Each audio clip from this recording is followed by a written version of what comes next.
In our discussion, where the topic is challenges of portfolio companies during the COVID-19 outbreak.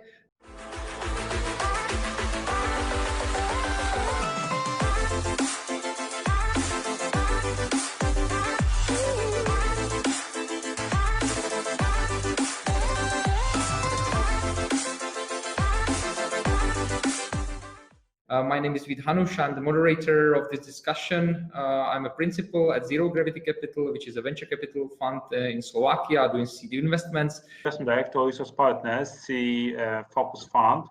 We so far were focused on consumer sectors. We invest usually between 10 to 50 million euro in one project. Partner at Abris Capital Partners. I'm based today in Warsaw, in Poland. And Abris is a mid-cap fund with 3 funds under management. Today we have about 1.2 billion euro under management. So I'm a principal at Contrarian Ventures, where we invest in early stage startups, developing technologies for the sustainable energy transition. I'm a partner at 11. We early stage funds like technology, investing in the southeast of Europe with currently in our second fund, investing maximum €500,000 per company. Can you elaborate overall on the portfolio level? How do you see the impact of what happened during the couple past months?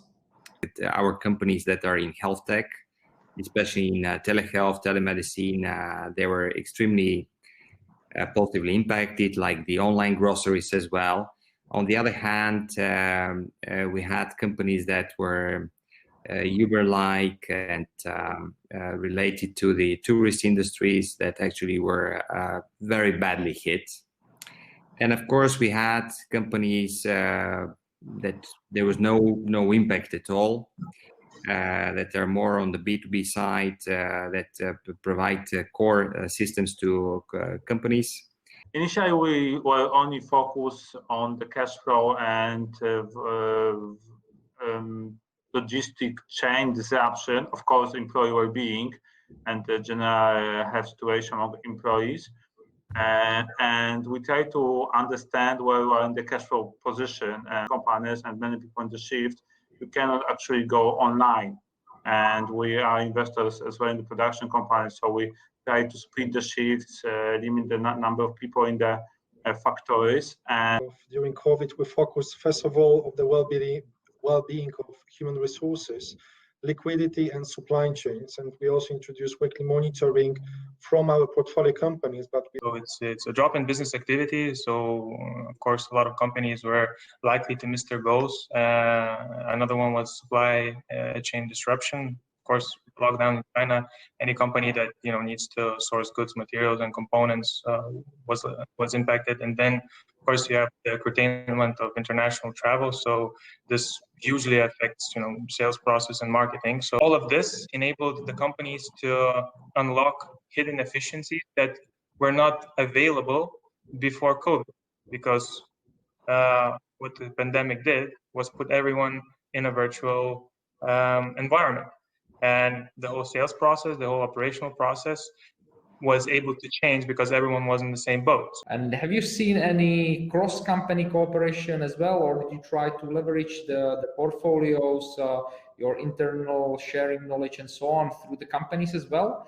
What we have seen is that the CEO calls that we started on a weekly basis had the biggest impact for the portfolio.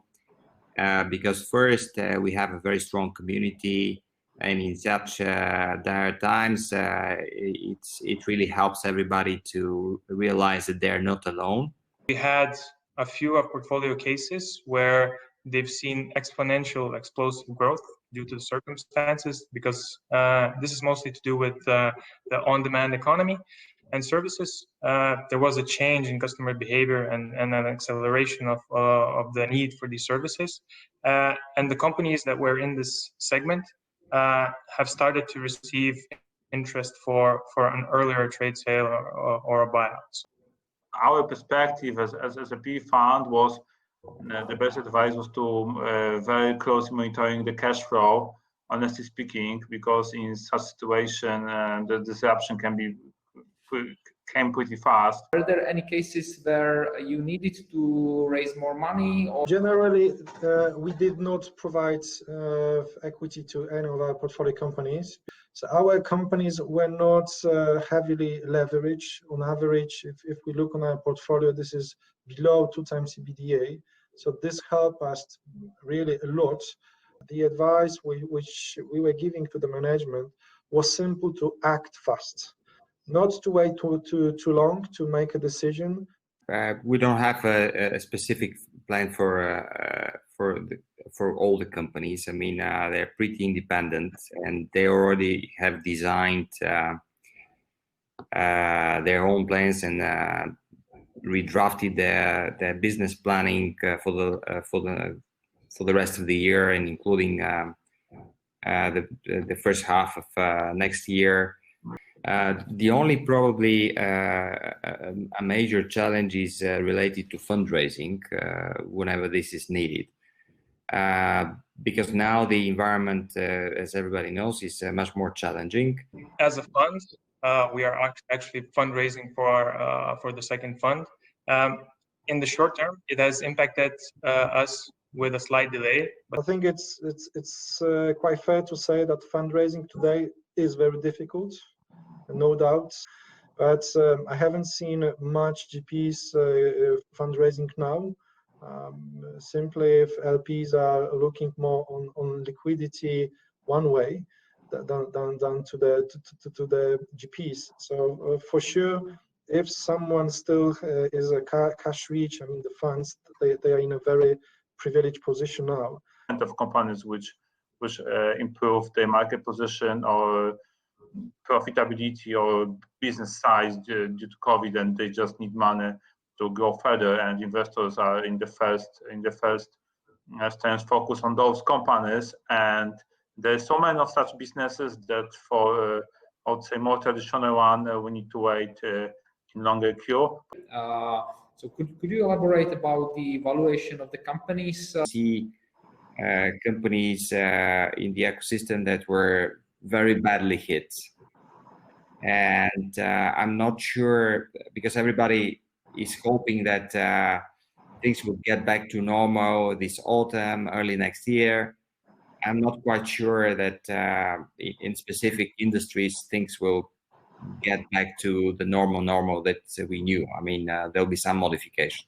Moving now from the word of efficiency to the word of resilience. We need to think about re-engineering of supply chain into a kind of word of resilience and outsourcing trends, where Central Europe is perceived as a best cost countries location. So, which you believe that might be industries which were hit the most, but potentially might have the quick recovery? Needed such an event in order to boost growth was online groceries, because this is one of the fields where you have the least users, online users from all different e-commerce models. And all around the world, it's very tough to actually convert users. So this was unexpected boost, and we know that most of these users that got converted to the online groceries during the lockdown period will actually stay as clients. So this was unexpected good boost. It's a taxi app, taxi driving service. We have invested in the local leader. Of course, it was hit, but what we see is that we see a very fast recovery, and the new habits of avoiding the public transportation. 3 words.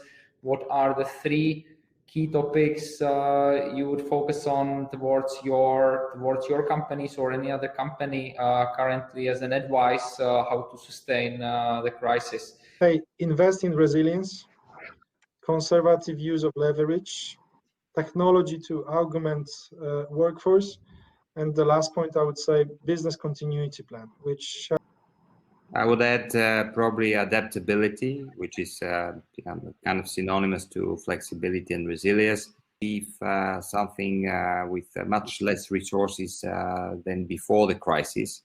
Thank you. Yeah, I'd say that you can be the smartest team of founders or the one with the strongest growth, but under such circumstances, there's always a case where revenue and cash fall much faster than your spending. So add that the crisis show us that good management teams with good chemistry and cooperating well are key to success and to survive any crisis. Thank you very much for this wrap up. Today we had a really great combination of private equity and venture capital mindset. So I believe this was interesting. So thank you for your support and your speeches, and it was a pleasure to moderate this discussion.